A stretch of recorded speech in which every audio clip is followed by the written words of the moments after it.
മഹാഭാരതയുദ്ധത്തിന്റെ 13-ാം ദിവസമാണ് അഭിമന്യുവിന്റേതായി മാറിയത്.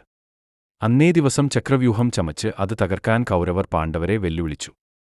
ശ്രീകൃഷ്ണനും അർജുനനും ചക്രവ്യൂഹം ഭേദിച്ച് ശത്രുക്കളെ പരാജയപ്പെടുത്തുന്ന വിദ്യ അറിയാമായിരുന്നതിനാൽ പാണ്ഡവർ വെല്ലുവിളി സ്വീകരിച്ചു.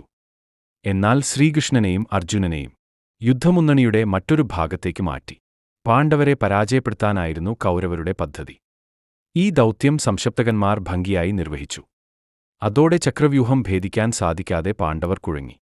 ഇതിനെ തുടർന്ന് ചക്രവ്യൂഹത്തിനുള്ളിൽ കടക്കാൻ അറിയാമായിരുന്നു 16-കാരനായ അഭിമന്യു ഈ ദൗത്യം ഏറ്റെടുക്കാനുറച്ചു. എന്നാൽ ചക്രവ്യൂഹത്തിൽ നിന്ന് പുറത്തുകടക്കാൻ അഭിമന്യുവിന് സാധിക്കില്ലെന്ന് അറിയാമായിരുന്നു മറ്റു പാണ്ഡവർ. അഭിമന്യുവിനോടൊപ്പം ചക്രവ്യൂഹം ഭേദിച്ച് ഉള്ളിലേക്ക് കയറാനും തീരുമാനമായി. തീരുമാനപ്രകാരം അഭിമന്യു ചക്രവ്യൂഹം ഭേദിക്കാൻ തയ്യാറായി. ദ്രോണാചാര്യരുടെ നേരെ തേർ നയിക്കാനായിരുന്നു അഭിമന്യു ആദ്യം തന്നെ തേരാളിക്ക് നൽകിയ ആജ്ഞ.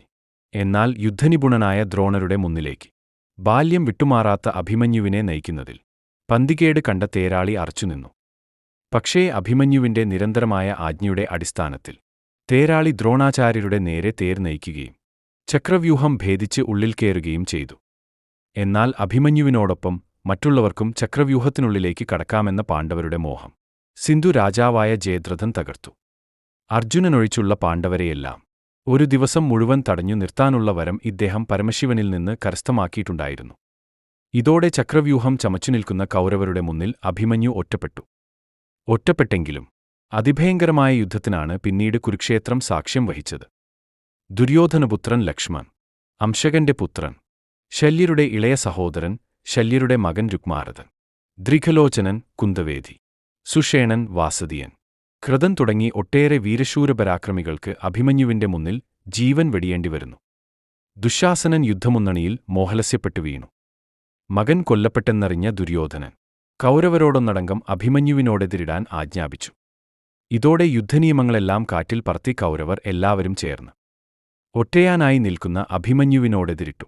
ഇത്രയൊക്കെയായിട്ടും പതറാതെ മുന്നേറിക്കൊണ്ടിരുന്ന അഭിമന്യുവിനെ കണ്ട് കൗരവർ നിരാശരായി. ദ്രോണാചാര്യരുടെ ഉപദേശത്തെ തുടർന്ന് കർണൻ അമ്പെയ്ത് അഭിമന്യുവിന്റെ വില്ല് തകർത്തു. പിന്നീട് തേർ തകർക്കുകയും തേരാളിയെയും കുതിരകളെയും കൊല്ലുകയും ചെയ്തു. പിന്നീട് കുതിരകളുടെയും ആനകളുടെയും പുറത്തുകയറി വാളെടുത്ത് അഭിമന്യു യുദ്ധത്തിനൊരുങ്ങി.